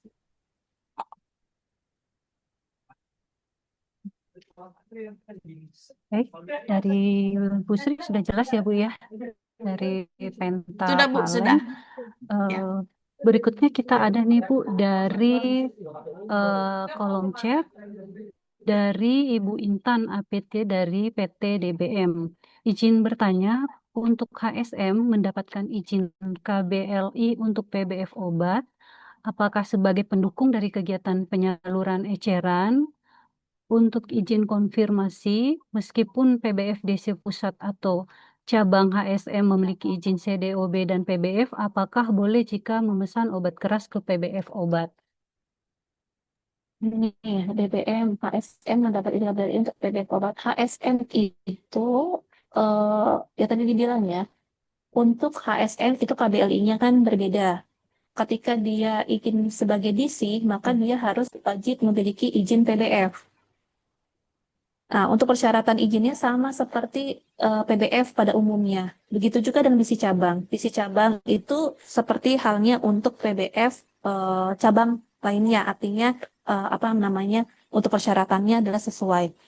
Untuk HSM itu hanya boleh menyerahkan itu bebas terbatas dan itu tercantum 2025. Jadi Baik, terbatas ya, hanya OB dan oke, siap Bu. dari Undang-Undang Baik, Kesehatan juga sudah dijelaskan juga ya, bahwa untuk fasilitas lain terhadap ini adalah untuk HSM itu hanya untuk obat bebas dan obat bebas terbatas saja. saya rasa sudah cukup jelas ya, Bu Intan. Baik Bu, kita ke pertanyaan selanjutnya dari kolom chat juga. Selamat pagi, saya Dara selaku APJ dari PBF Obat Jadi. Izin bertanya terkait perizinan PBF yang masa berlakunya akan berakhir pada Februari 2027. Berdasarkan informasi dari Kementerian Kesehatan dan materi sosialisasi yang kami terima, saat ini sudah tidak ada lagi proses perpanjangan izin PBF, melainkan melakukan pemutakhiran data melalui sistem OSS, sehingga izin menjadi berlaku selama usaha masih berjalan dan memenuhi ketentuan yang berlaku. Pertanyaannya ada 3 nih, Bu Sandi. Yang pertama, apakah terdapat batas waktu minimal atau maksimal bagi PBF untuk melakukan pemutakhiran data izin tersebut? Kemudian yang kedua, saat ini kami sudah mencoba melakukan pemutakhiran data melalui OSS. Namun menu pemutakhiran data belum dapat diproses. Apakah ada persyaratan atau periode tertentu sehingga fitur tersebut baru dapat digunakan? Kemudian pertanyaan ketiga, berapa lama proses verifikasi dan persetujuan pemutakhiran data OSS melalui Kementerian Kesehatan? Silakan, Bu Sandi. Iya, ini kebenaran sudah juga ada BKPM ya dengan Pak Arief ya. Ini sebenarnya ditujukannya untuk BKPM ini menjadi hal yang sama sebenarnya Pak Arief ya, yang ingin kami tanyakan juga Pak. Karena informasinya kan apa namanya, untuk pemutakhiran masa berlaku ini kan memang tidak ada verifikasi apapun dari KL, murni memang langsung dari OSS. Nah, untuk ini informasinya kan lagi maintenance ya. Mungkin kami minta konfirmasi dari OSS apakah sudah tidak maintenance lagi, dan juga sampai kapan maintenance-nya kami juga belum terinfo. Dan mungkin nanti ada sesi dengan BKPM, ada mungkin tadi yang 1 2 3 ini semuanya ke OSS ya Bu ya. BKPM ya, Bu. Karena kami pun juga karena juga tidak ada verifikasi apapun yang dilakukan persetujuan oleh Kementerian Kesehatan. Tadi yang dibilang, ya Bapak Ibu sudah memiliki tiga halaman izin. Ada yang terakhir itu dalam lampiran teknis.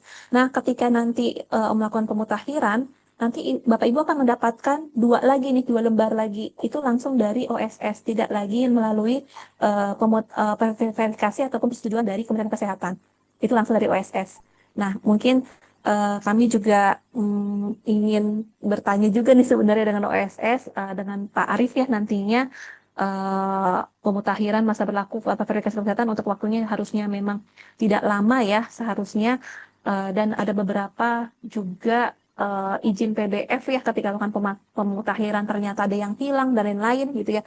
Mungkin nanti kami bisa dibantu ya Pak Arief ini seperti apa, karena terus terang pelaku usaha juga banyak ya yang bertanya kepada kami, dan kami pun karena itu perlakuannya langsung dari OSS, mungkin kami mohon apabila nanti ada pemutakhiran dan sudah jelas modulnya seperti apa, mungkin bisa berupa tutorial ataupun modul yang bisa dibagikan kepada pelaku usaha sehingga pelaku usaha menjadi lebih jelas, agar ya yang tadi tidak lagi mereka melakukan perpanjangan izin loncat ke lisensinya kami, tapi hanya memang khusus untuk pemutakhiran data.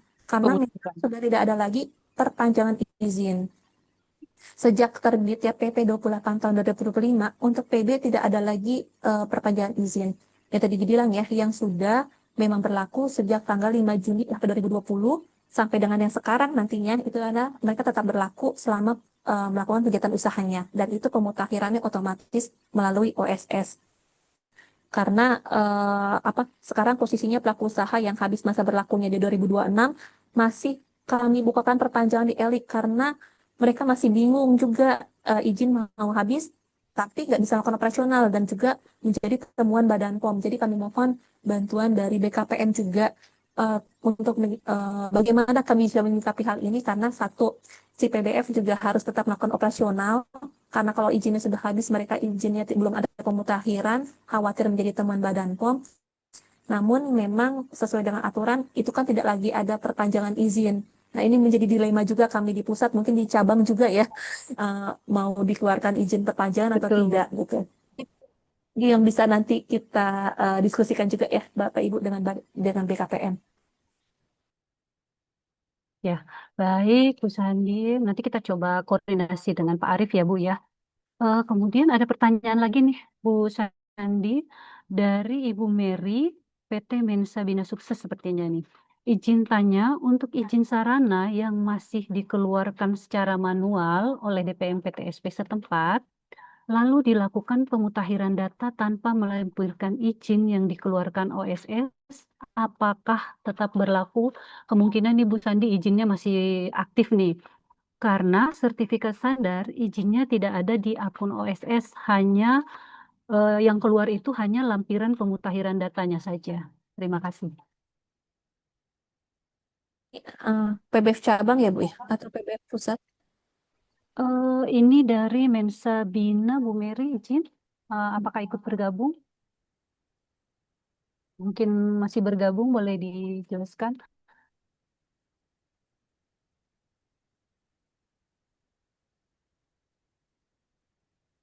Jadi ini izinnya masih berlaku, saya rasa masih berlaku sih Bu, karena tapi izinnya masih dalam format yang lama yang masih diterbitkan oleh DPM PTSP.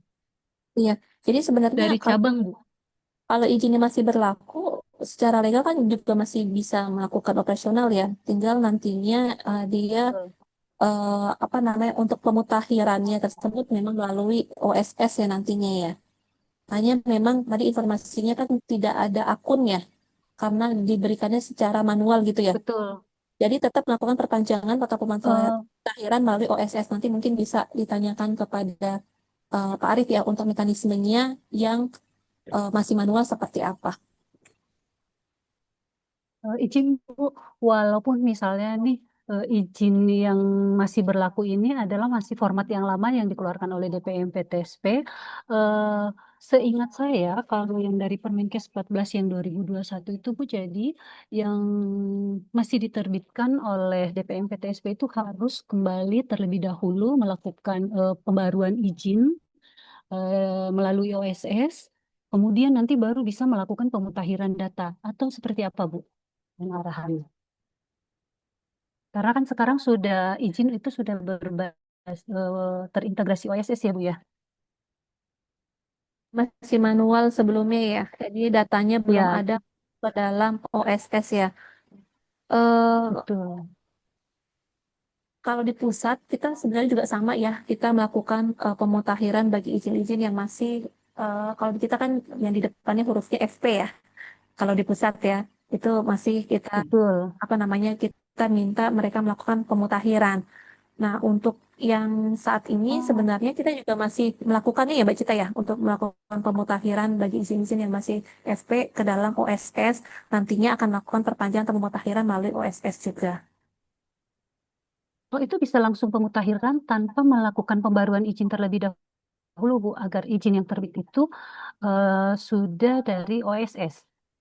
Ya, nanti kita tanyakan ya juga ya ke Pak Arief ya, Oh, siap. apakah apakah harus ini ataukah memang secara otomatis bisa dilakukan pemutakhiran karena secara hukum harusnya kan izinnya masih berlaku begitu ya untuk yang FP ini ya. Hanya memang mereka belum bisa melakukan perpanjangan izin karena yang tadi dibilang sudah tidak ada perpanjangan izin lagi, dan memang untuk yang sekarang ini kan izin berlaku selama pelaku usaha menjalankan usahanya. Nah, untuk hal-hal tersebut karena ini teknis sekali ya, mungkin nanti kita bisa diskusikan juga ya dengan OSS ya, Bu Janet ya.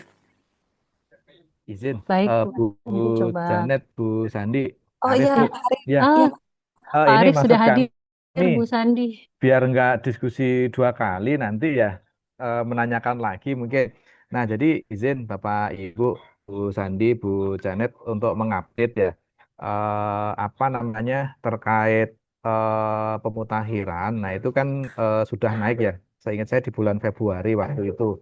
Nah, untuk yang pemutakhiran itu kan skemanya apabila sertifikat standar atau izin itu terverifikasi atau terbit di masa OSS RBE. Nah, itu yang kita melakukan pemutakhiran. Nah, untuk KBLI-nya pun itu sebagaimana yang apa namanya sudah dimasukkan di IG kami ya. Izin saya boleh share screen Bu Sandi ya. mohon izin Pak. Tapi kalau sekarang kalau nggak salah OSS juga menyediakan izin yang terbit sebelum UUCK ya Pak ya. Nah, jadi Kayaknya ini tidak ada. eh, apa namanya untuk yang bisa dimutakhirkan Bapak Ibu. Jadi atas yang apa namanya sertifikat standar atau terbit izin tadi terbit via OSS. Nah, ini untuk sektor kesehatan. Nah, ini udah firm dan sudah Bapak isu pelaku usaha tidak bisa melakukan pemutakhiran. Nah, setelah kami cek, kami inventarisir beberapa di antaranya NKU-nya itu mungkin terhapus. Itu yang pertama. Yang kedua, pelaku usaha tadi melakukan perubahan data sehingga menyebabkan status izin atau SS-nya tadi teriset sehingga tidak bisa melakukan pemutakhiran. Nah, itu apabila terjadi case seperti demikian, itu langsung ini Bu harus dikembalikan dulu NKU-nya tadi yang terhapus dan ketika penyebabnya tadi status izin atau SS teriset, ya status terisetnya tadi dikembalikan terlebih dahulu menjadi terbit atau terverifikasi baru bisa melakukan pemutakhiran. Nah, ini apabila mekanisme yang di tabel B, artinya diverifikasi atau terbit izin di tabel B. Nah, tapi bagaimana apabila yang izinnya tadi terbit sebelum UUCK atau sebelum PP5. Nah, itu kemarin memang sedang develop dan juga pembahasan intensif dengan teman-teman di Kemenkes. Alhamdulillah kemarin sudah naik Bapak Ibu. Nah, itu mungkin bisa dicoba. Jadi atas yang tabel A atau izin sebelum UUCK itu sudah bisa melakukan perpanjangan. Tapi untuk yang perpanjangan itu dilakukan verifikasi gitu. Tahapnya dua kali. Yang pertama ketika pelaku usaha diker sudah punya izin, itu kan dilakukan validasi. Nah, dalam hal melakukan validasi ini dilakukan oleh eh, sesuai dengan kewenangannya, sesuai dengan mapping. Tapi di situ tidak ada tombol perbaikan. Jadi adanya hanya disetujui dan ditolak. Nah, kenapa? Karena kan ini memang NKU baru. Jadi ketika ditolak, ya sudah membuat NKU baru lagi. Nah, itu bisa dilakukan perpanjangan. Sudah baru naik menunya kebetulan kemarin. Nah, mungkin bisa dicoba ya Bapak Ibu nanti. Nah, itu untuk yang mekanisme tadi yang ditanyakan ketika izinnya tadi terbit sebelum PP5, sebelum Undang-Undang Cipta Kerja. Pak, ya.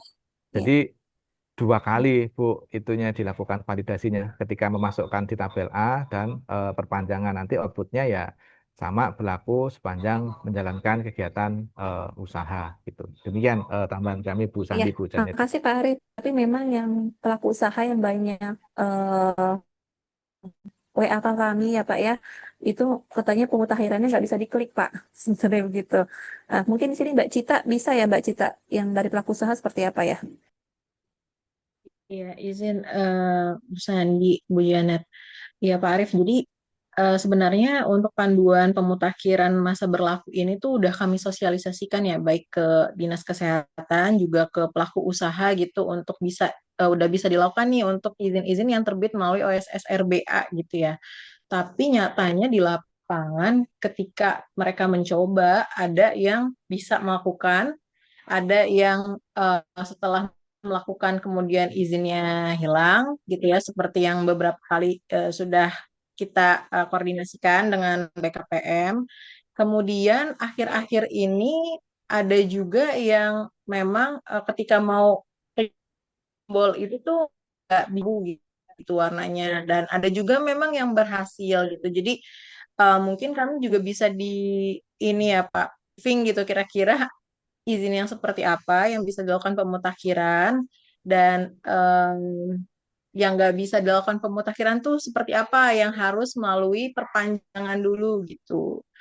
Terus yang verifikasi izin sebelum UU CK itu tuh kriterianya yang seperti apa gitu ya yang bisa kami setujui, dan yang kami tolak tuh yang bagaimana, karena kan sebenarnya em, pelaku usaha ini tuh masuk ke verifikasi UU CK tapi mereka itu mengupload izin-izin yang mereka punyai gitu Pak, jadi bukan yang sepertinya tuh salah sasaran gitu loh jadinya, karena memang mereka juga kurang paham ya rasanya sebenarnya yang dimaksud izin sebelum UU CK itu yang seperti apa gitu.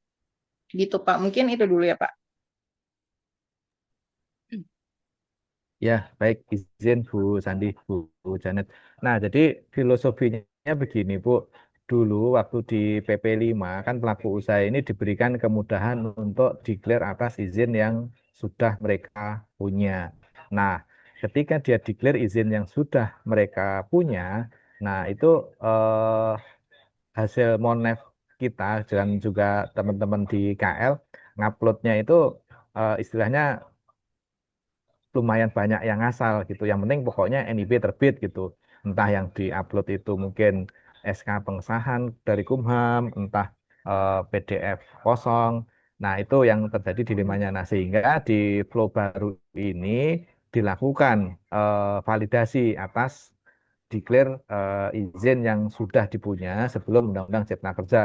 Nah, seperti yang Bu Janet tanyakan tadi, seperti apa sih izin istilahnya yang bisa dideklar sudah punya izin? Artinya ya kondisi sekarang ketika kan ada memang udah jelas ya pertanyaannya mengenai izin, apakah Anda sudah punya izin sebelum Undang-Undang Cipta Kerja? Nah, ketika sudah punya izin dan masih berlaku serta kegiatannya tadi inline dengan kegiatan usaha yang dilakukan, maka dia istilahnya secara mandiri, karena kan mandiri ya Bu, bisa memasukkan declare sudah punya, nanti Betul. diupload, nah nanti akan ada verifikasi dari yang berwenang sesuai dengan parameternya, dan ini sesuai dengan PP 28 juga kami menanamkan parameternya. Nah, artinya kan sebenarnya sesuai dengan NSPK sejauh mana izin itu dipandang masih berlaku dan tidak Bu. Nah itu mungkin lebih ke arah authority pengempu dan verifikator Bu izin. Contoh yang kita sudah sering koordinasi dan kita terapkan itu dengan teman-teman di Kemenperin. Ketika dia dulu terbit izin usaha industri, mungkin dulu yang modelnya masih izin prinsip, ketika sudah siap komersial ditindaklanjuti dengan meningkatkan statusnya menjadi izin usaha industri. Nah itu sudah jalan. Ya memang apa namanya dilema bersama kan dulu masih hard copy. Dilemanya bersama kenapa? Ya ini mungkin ada yang istilahnya ketika saya validasi, saya harus melihat arsip. Kadang dilemanya seperti itu beberapa pertanyaan di eh, teman-teman KL gitu. Nah, cuma memang agak ini juga istilahnya menyandingkan sejauh mana izin yang diupload tersebut tingkat kevalidannya. Karena kalau zaman dulu istilahnya belum bisa di-scan pakai QR gitu ya, gitu. Nah, jadi ketika pelaku usaha tadi declare sudah punya izin, setelah dilakukan validasi, nah baru dia bisa melakukan perpanjangan. Tapi nanti terbitnya itu ya sama kayak pemutakhiran berlaku selama menjalankan kegiatan usaha sebagaimana diamanahkan di PP 28. Demikian Bu. Bu Baik, Janet Pak. izin mau Berarti merespons. yang masih Boleh ya Bu? iya, berarti kita respon masih berarti yang izinnya masih terbit dengan format lama lah seperti itu ya Pak ya.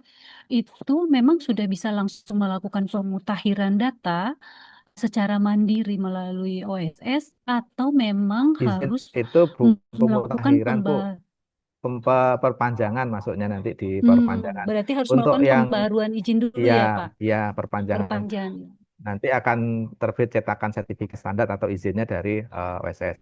Tapi apa namanya OSS. apabila izin atau sertifikat standarnya tadi terbit atau terverifikasi di eh, zaman OSS RBE, maka itu bisa langsung melakukan pemutakhiran tanpa verifikasi gitu Bu. Betul. Nanti akan terbit cetakan pemutakhiran. Nah, tadi yang Ibu sampaikan, Bu Janet sampaikan, apa namanya manakala ada pelaku usaha Berarti memang harus yang terverifikasi atau terbit di OSS terus dia nggak bisa melakukan pemutakhiran.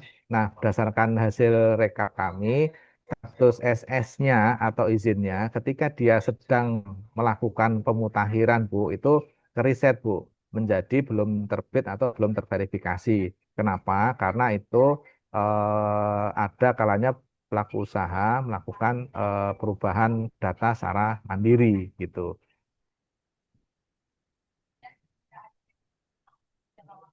baik, Pak. Nah, ketika ada case seperti itu, ya SS atau izinnya dilakukan, ini perlu dilakukan apa namanya pengembalian statusnya terlebih dahulu menjadi terverifikasi atau terbit.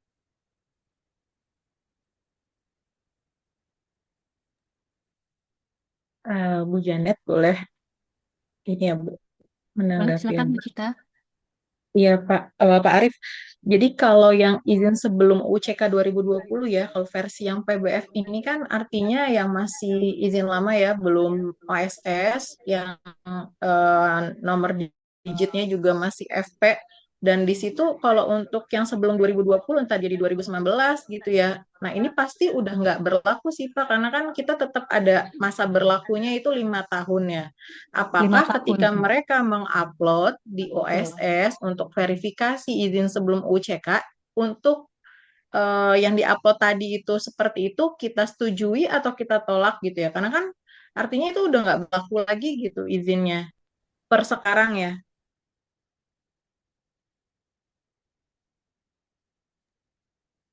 Ya, Ibu.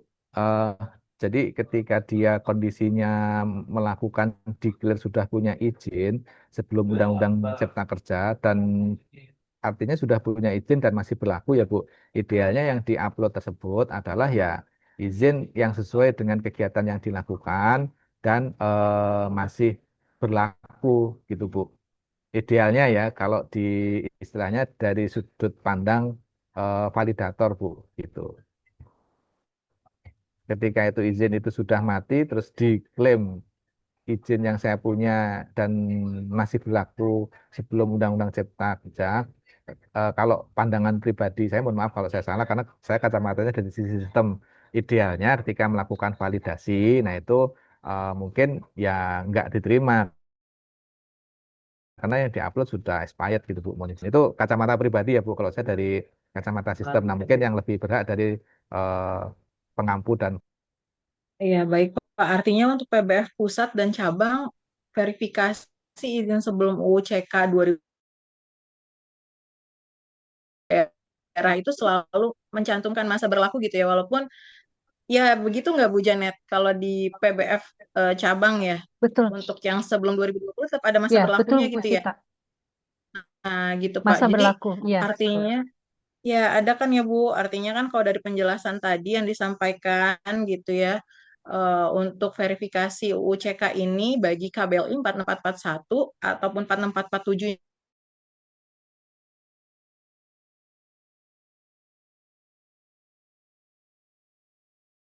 ini enggak, mereka tidak memahami dengan benar gitu ya maksud verifikasi UU CK ini gitu. Makasih Bu Janet, Pak.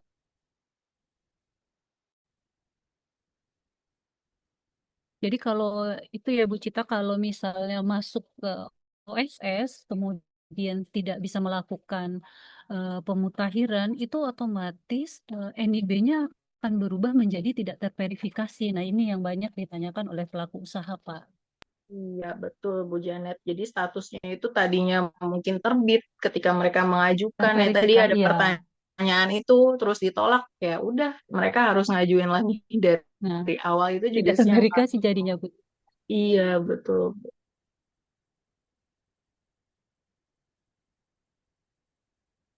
Jadi sebaiknya gimana, Pak? Harus melakukan eh, pembaharuan ya, Pak? Pembaharuan izin dulu supaya terintegrasi OSS baru bisa melakukan pemutahiran data. Eh, Logikanya ini Bu, ketika izin tersebut sudah mati ya tergantung mekanismenya. Apa namanya itu Mm-mm. bisa istilahnya harus ngurus dari nol atau Ya, itu betul. tadi dianggap valid terus bisa masuk ke perpanjangan. Jadi izin sekali lagi terkait tersebut mungkin tergantung ini ya Bu, ketentuan di NSPK masing-masing Bu. Ya contohnya kayak SIM gitu Bu, ketika itu sudah telat kan harus ngurus baru nih, ketika itu masih hidup ya tinggal perpanjangan gitu, nggak perlu ujian lagi, kasarannya seperti itu Bu. NSPK-nya Ya, ya betul. beda-beda gitu. Contoh kayak STNK, kalau STNK kan istilahnya ketika telat ya tinggal bayar denda gitu, tapi tetap bisa diperpanjang. Kalau SIM tadi itu ngurus baru ujian, muter-muter angka 8 lagi gitu Bu, mungkin mohon izin. Nah mungkin ya dikembalikan lagi ke NSPK Bu, mohon izin.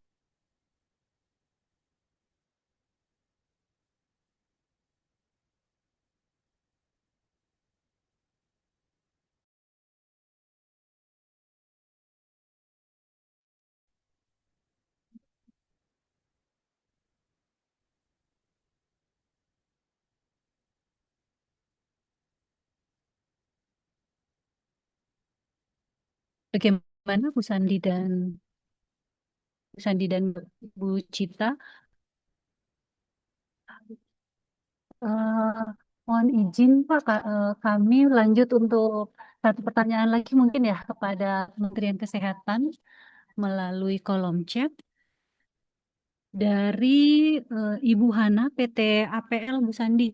Mohon konfirmasinya terkait apabila terdapat pelanggan APL kategori PBF yang mendapat penolakan perpanjangan SIPA APJ untuk fasilitas distribusi karena sesuai dengan regulasi Permenkes terbaru, apakah ada solusinya, Bu?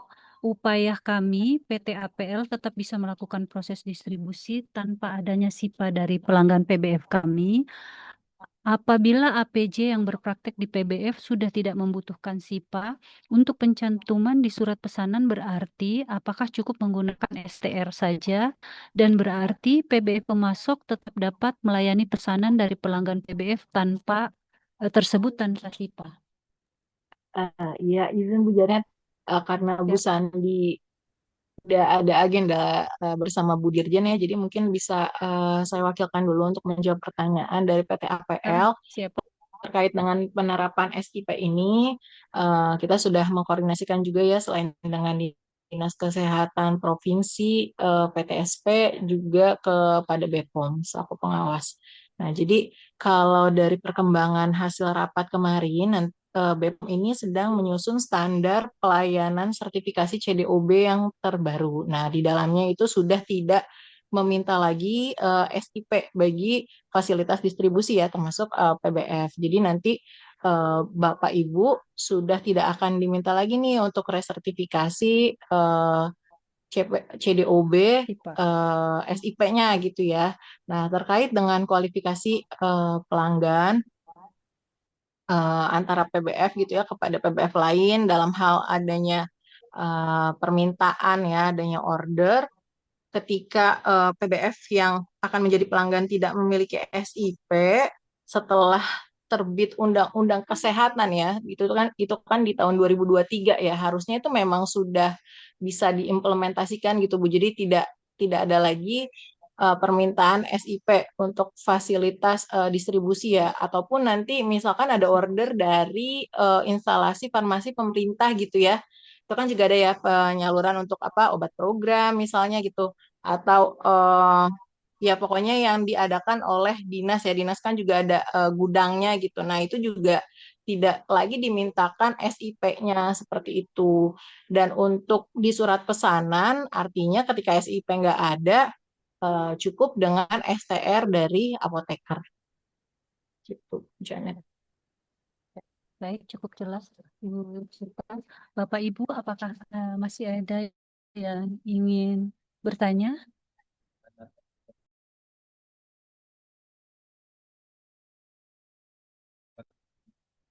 Eh, Satu lagi, Bu Cita, tadi di lampiran yang terbit dari izin itu, di lampiran ketiga, kalau contoh yang tadi diberikan oleh Kementerian Kesehatan itu hanya sampai dengan ketentuan ya, kalau misalnya ada perubahan data teknis.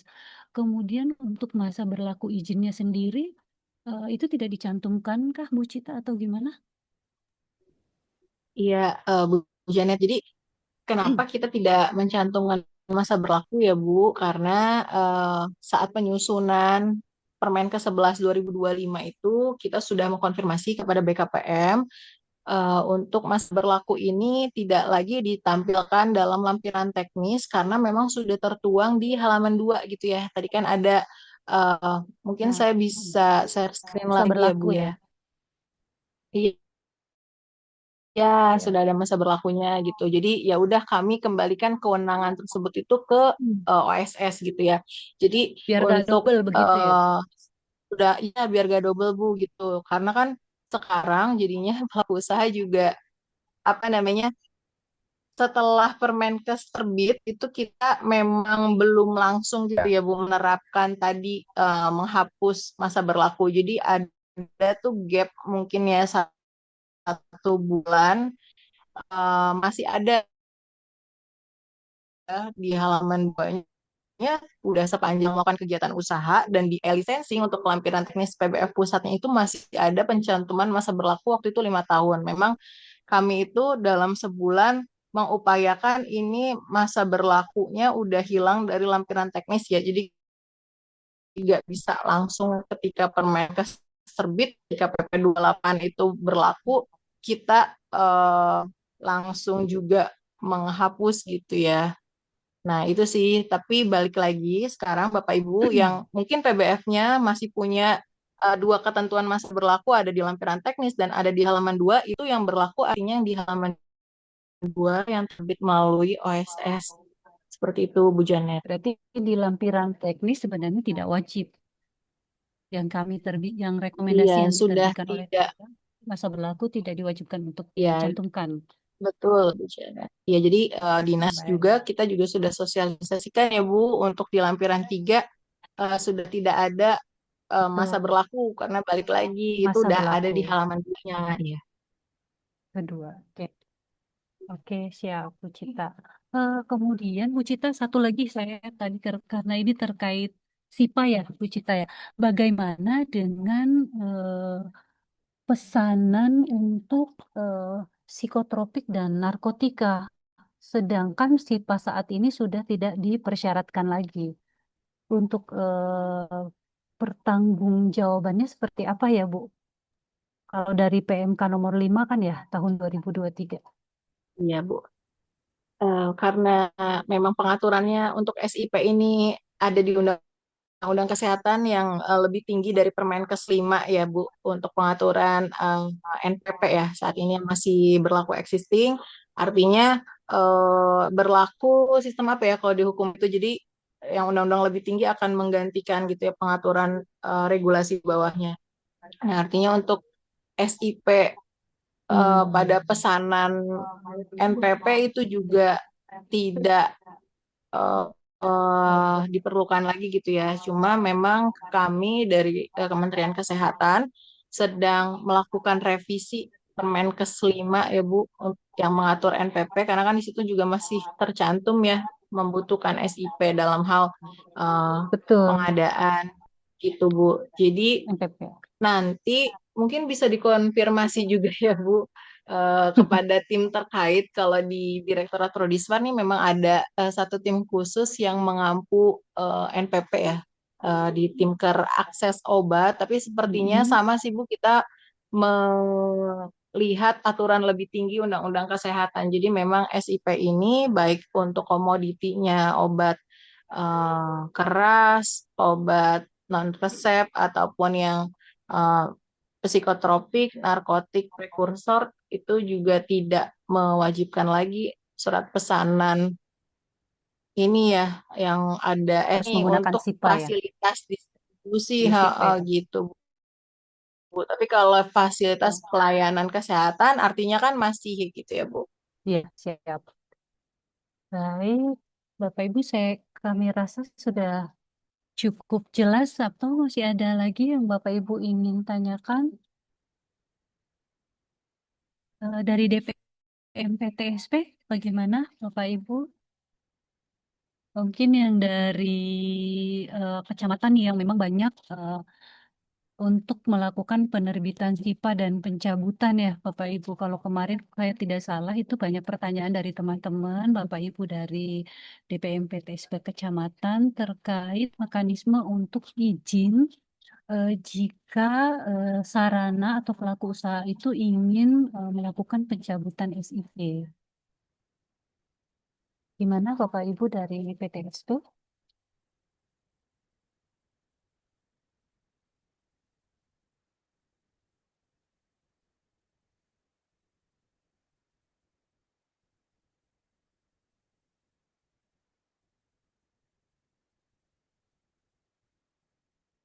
Bu Cita, kalau misalnya nih pelaku usaha ingin melakukan pencabutan SIP yang dilakukan oleh DPM PTSP Kecamatan, itu apakah memang memerlukan izin dari OSS? Karena kalau dahulu kami dari Dinas Kesehatan itu berikan rekomendasi, cuma sejak PMK 11 2025 sudah diterbitkan rekomendasi itu atau berita acara penilaian itu sudah tidak kami lakukan lagi. PSP, apakah memang harus menunggu izinnya dulu melakukan perubahan sehingga SIP-nya bisa dicabut oleh teman-teman di DPM PTSP? Iya Bu. Kalau Atau pencabutan boleh SIP langsung sendiri kan kita sebenarnya serahkan ke DPM PTSP? iya. Iya Bu, jadi gini Bu, kalau pencabutan SIP ini bagi apoteker di fasilitas distribusi kan sebenarnya ada beberapa sebab gitu ya. Pertama, mungkin PBF-nya sudah tidak lagi beroperasional gitu ya. Ya. Terus yang kedua, ya memang secara apa B2B itu sudah tidak apa ya, tidak mau untuk kerjasama ya di bidang Betul, PBF-nya gitu, mau resign gitu ya resign Bu. lah ibaratnya gitu. Ya, mau resign gitu, Bu. Nah, untuk yang pertama, artinya eh, APJ ini bisa melampirkan apa namanya surat pernyataan gitu ya bahwa memang PBF-nya itu sudah tidak lagi melakukan kegiatan operasional gitu ya, Bu. Nah, itu mungkin bisa Iya. diberikan dulu kepada Dinas Kesehatan Provinsi setempat mungkin untuk diberikan rekomendasi ya sehingga dapat mengusulkan pencabutan SIP. Nah, untuk yang kedua, ketika memang mau resign gitu kan PBF-nya memang harus mengajukan ini ya, mengajukan pergantian APJ gitu ya, baik di pusat maupun yang cabang di Dinas Kesehatan. Nah, Berarti jika sebaiknya menunggu memang izin terlebih dulu ya. Nah, tapi gini Bu, kadang kan ya hubungan antara APJ ini dengan Artinya izin perubahan perusahaan itu mungkin harus tidak terlebih dahulu, baru boleh Mm-mm. melakukan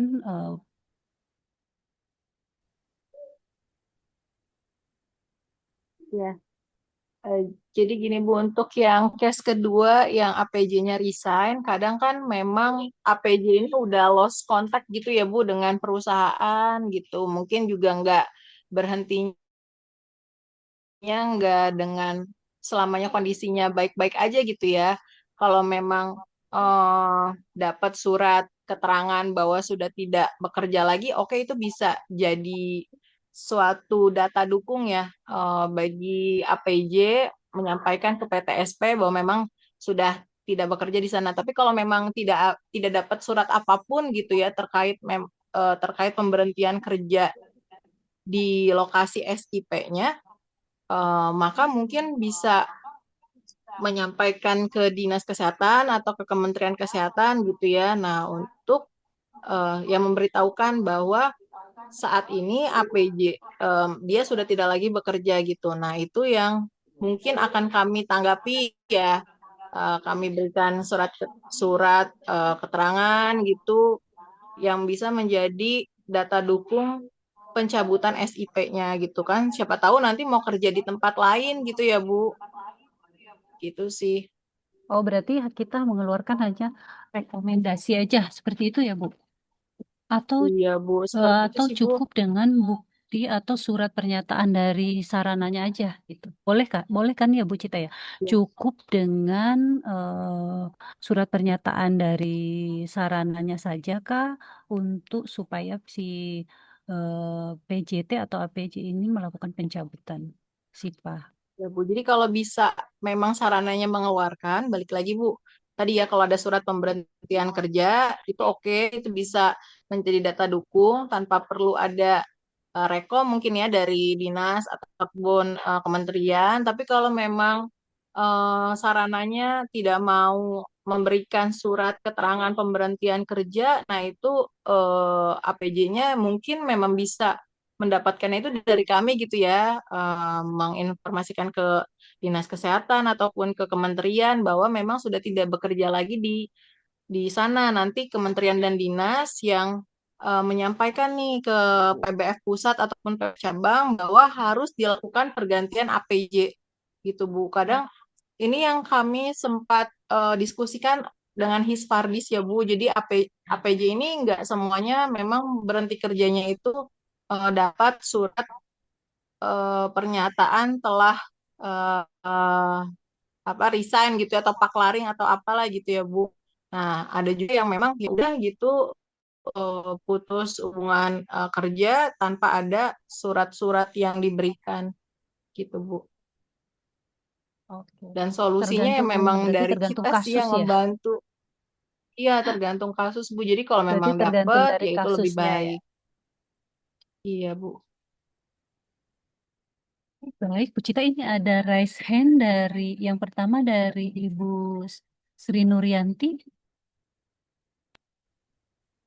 Oh, Ya, terima kasih Bu sudah atau Janet. masih ada yang mau ditanyakan kembali ya? Ya, mau ditanyakan kembali Bu, di tambahan untuk yang tadi paparan Bu Sandi, itu e-report itu kan mau diganti per bulan ya Bu.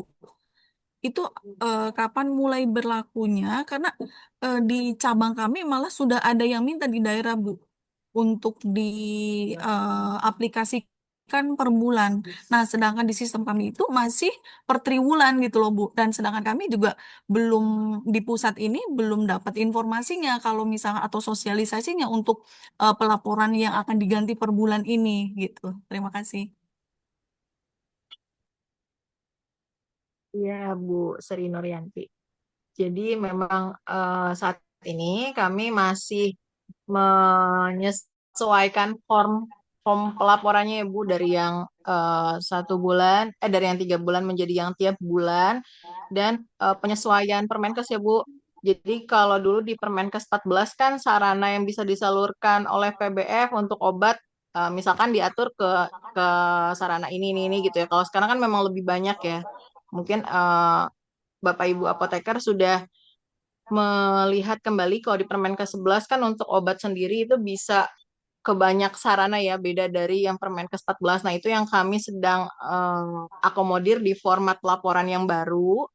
Nah, untuk sekarang juga kami akan melihat ya, memantau orderan yang masuk via katalog, yang distribusinya melalui katalog, mana yang tidak via katalog itu juga kami akan pantau karena memang salah satu di Renstra Kemenkes itu ada pemantauan pemenuhan obat yang melalui e-purchasing gitu. Jadi di form pelaporan yang baru akan jauh lebih detail lagi nantinya ketika memang sudah ready untuk diimplementasikan, kami akan berkoordinasi dan mensosialisasikan kepada pelaku usaha PBF dan juga Dinas Kesehatan gitu Bu. Jadi Untuk kapannya ini memang masih belum rilis, tapi semoga untuk triwulan 2 gitu ya, di bulan Juli kan pelaporannya udah bisa tuh triwulan 2 itu bisa menggunakan format terbaru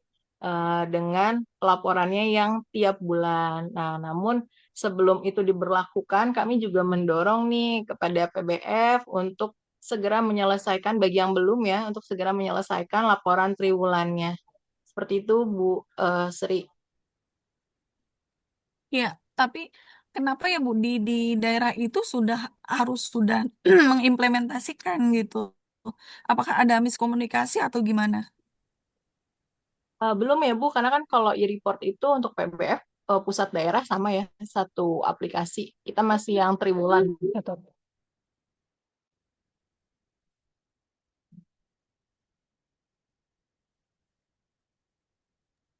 Baik Bu, berarti nanti kita tunggu untuk sosialisasinya terlebih dahulu ya Bu ya, untuk penerapan yang e-report per bulan ini. Iya Bu, pasti kita akan sosialisasikan Bu. Baik, terima kasih Bu Cita. Selamat siang. Siang. Baik, terima kasih Bu Sri. Bu Sri, kemudian satu pertanyaan lagi ya. Bu Cita izin dari Ibu Mary yang raise hand. Silahkan Bu. Oke, selamat pagi Bu Janet, Bu Cita. Suara saya terdengar Bu? Terdengar Ibu? Oke, Benar, Bu. mungkin menyambung dari informasi yang tadi Bu Cita dan Bu Janet diskusikan ya terkait SIPA. Kapan pencabutannya sehubungan dengan UU Kesehatan bahwa tidak diperlukan lagi SIP di sarana distribusi. Mungkin supaya tidak melebar ya Bu, berarti terkait pencabutan SIPA ini dilakukan jika memang teman-teman sejawat apoteker sudah tidak bekerja lagi di sarana distribusi. Mungkin itu ya Bu, kalau tadi berdasarkan informasi dari Bu Cita.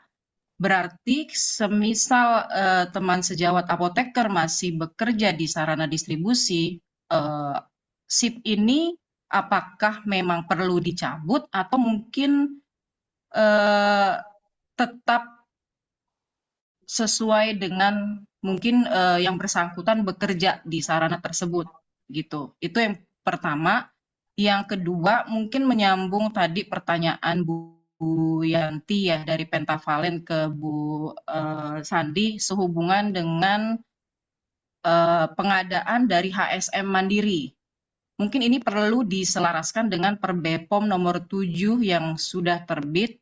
Kaitannya dengan HSM Mandiri ini bisa menerbitkan surat pesanan langsung ke sarana distribusi. Gitu.